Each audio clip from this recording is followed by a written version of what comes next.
Hello friend, তো 15ই September এই দিনটা আমার জীবনে ভীষণ স্পেশাল। তো এই দেখো, আজকে হচ্ছে আমার সোনার জন্মদিন। তো এই দেখো, আমরা সকাল সকাল ওকে নিয়ে আজকে ব্যস্ত ছিলাম।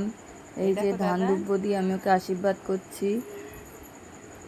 ও তো ভীষণ দুষ্টুমি করছিল আজকে, কিন্তু ওকে তো আজকে বকা যাবে না, তাই তো সোনা? হ্যাঁ, এই যে আশীর্বাদ চলছে। এরপরে ও থালা সাজানো হয়ে গেছে। ও থালা সাজানোর আগেই সব খেয়ে দিয়ে বসে আছে।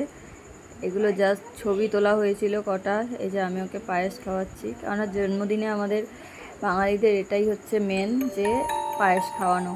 তো ওই জন্য পায়েস খাওয়াচ্ছে। আমি পায়েসটা একটু দেখে নিলাম যে ওটা গরম আছে কি না। তো সেইভাবে ও তো খাবে না করছিল, কারণ ও মিষ্টিটা ভালোবাসে, আর কিছুই সেরকমভাবে খায় না। তো এই দেখো, ও মিষ্টিটা খাবে না কিছুতেই। পায়েসটা আমি তো জোর করে ওকে দিলাম। সাজাগোজা করতে ভালোবাসে, সেজেছে, অনেক ফটো তুলেছে, অনেক কিছু করেছে। তো মিষ্টি এমনি সে সকাল থেকে অনেকটাই খেয়েছে। ও দাদু এটা ওটা এনে দিয়েছে, সেসব খেয়েছে, ওই জন্য আর খেতে চাইছিল না।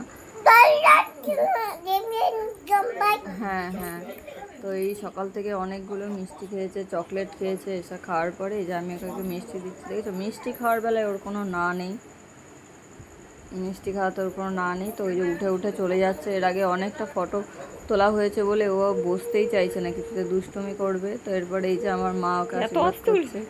বাবারও করা হয়ে গেছে, ওর বাবা পরে করেছিল, তো সেটা তো আর ভিডিওতে তোলা হয়নি। তো এই দেখো, কারণ ভীষণ তাড়াহুড়ো ছিল তখন, ওর বাবাও তাড়াহুড়োতে ছিল, ওই জন্য আর সেটা তোলা হয়নি। তো এই যে মা আশীর্বাদ করে নিচ্ছে। ও দেখো কেমন চুপটি করে বসে রয়েছে। ও ভাবছে এই খাবারগুলো আমার সামনে রয়েছে, এগুলোকে আমি খেতে পারবো, তো সেই চিন্তা করছে। তো দেখো ডেকোরেশনটা কেমন হয়েছে বলো পিছনের। আমি নিজে হাতে আমার সোনার জন্য সাজিয়েছিলাম, দুদিন আগের থেকে সাজিয়ে রেখেছিলাম, কারণ কোনো জিনিস হচ্ছে এটা বেশ ভালোই লাগে। তো আমি ওর জন্য ঘর সাজানো দুদিন আগের থেকে শুরু করে দিয়েছিলাম। দেখো ও আবার সে খাবে না বলছে, ও খাবে না বলছে। তো এই দেখো আমি ওকে আশীর্বাদ করছি। তো এই ক্লিপটা না আমি পরে অ্যাড করেছি, কারণ এটা খুঁজে পাচ্ছিলাম না। তো এই যে ও দেখো, এই যে উঠে চলে গেল। আর এই যে দেখো ঘর সাজিয়েছি সন্ধেবেলায়, আবার আমার এক ভাগ্নে এসে ঘরটাকে সাজিয়েছে। ও দেখো সন্ধেবেলায় এই যে ঘুম থেকে উঠে ও ওখানে চকোস খাচ্ছে বসে বসে। আর ওর একটা দিদি এসে গেছে, ওই যে ও বেলুনটা সাজাচ্ছে এখানে। ও এবার জামা ঠামা পরে রেডি হবে, সন্ধেবেলায় বার্থডেতে কেক কাটবে তাই। তো এইভাবে দেখো ঘরটা সাজিয়েছি, কেমন লাগছে বলো। মানে বেলুন দিয়ে একদম কালারফুল করে দিয়েছি, তো বেশ ভালোই লাগছে। ও বেলুন টেলুন নিয়ে অত খেলে না। তো দেখো এর মধ্যে আবার কারেন্ট চলে গেল। আর এই যেখানে মিউজিকে গান হচ্ছিল বলে ও নাচ করছে, এই যে ও নাচ করছে দেখো। আর এই যে হ্যাপি বার্থডে লেখা এই জিনিসটা যে এতটাই ফালতু, কি বলবো।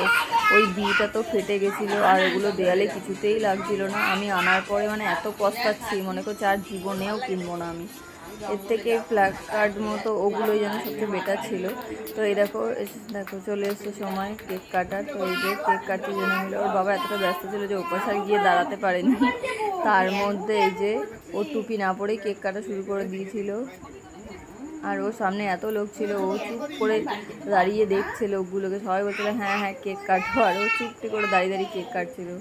কেক কাটার পাগল একদম ছেলে। এমনি প্রায় দিনই ওর জন্য কেক আনি, একটা ছোট্ট করে 5 টাকা দামের কেক নিয়ে এসে কেক কাটাই।